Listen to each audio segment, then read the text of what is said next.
memang Pak Azad, saya ikut je. Kalau dia suruh saya teruskan lanjut, saya lanjut. Kalau dia kata ya sudahlah love, you ni, saya stop. Sebenarnya yang mendorong tu lepas daripada COVID memang saya dah macam okay dah lah, tak nak ni lah, saya nak fokus kat Malaysia. Tapi sebabkan management saya Om Jan daripada Positive Art, dia memang sentiasa bagi saya semangat. Dan of course suami saya lah, kalau tak dapat restu, dia tak izin, saya takkan ke mana-mana kan. Tapi Pak Azad yang sebenarnya ni impian dia, nak saya buat sampai berjaya. So saya akan buat sebab dia. Dia yang tengok saya berjaya. Dia kata Lala, you dah buat, you buat sampai habis lah, sampai betul you achieve apa yang sepatutnya. Tapi daripada awal memang you dah tak niatkan apa-apa.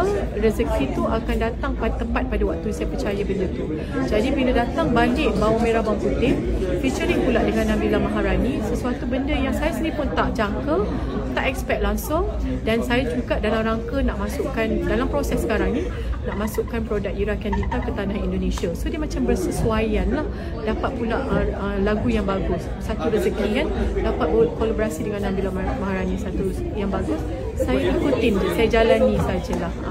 Just follow the flow. So macam Ira kata, my first priority of course suami, anak-anak, keluarga dulu. Lepas tu kita punya bisnes Candita. Saya ada alhamdulillah sekarang lebih daripada 100 karyawan, staff. Dan kita pun dah ada 2 warehouse.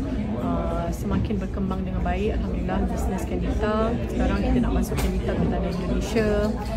Dan di tanah Indonesia pun dah mula diterima baik. Kan orang dah mula tanya bila nak masuk Candita ke Indonesia. So orang kata ini perjalanan yang saya memang tak plan pun. Sebenarnya Pak Azad yang banyak plan. Macam contoh korang tengok hari ni pun semua di set up hari apa segala macam, Pak Azad yang pilih. Sama juga kat Indonesia, bukan saya yang menetapkan. Dia akan dengar lagu tu baik, dia akan deal dengan Triswaka, dia akan deal dengan management, bukan saya. Urusan career memang Pak Azad. Macam saya memang fokus pada, macam saya kata, keluarga. Saya punya bisnes Candita. Career memang Pak Azad, saya ikut je. Kalau dia suruh saya teruskan lanjut, saya lanjut. Kalau dia kata ya sudahlah love, you ni, saya stop.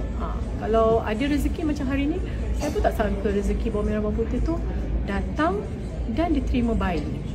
So alhamdulillah, saya haraplah semuanya berjalan dengan baik, dengan lancar.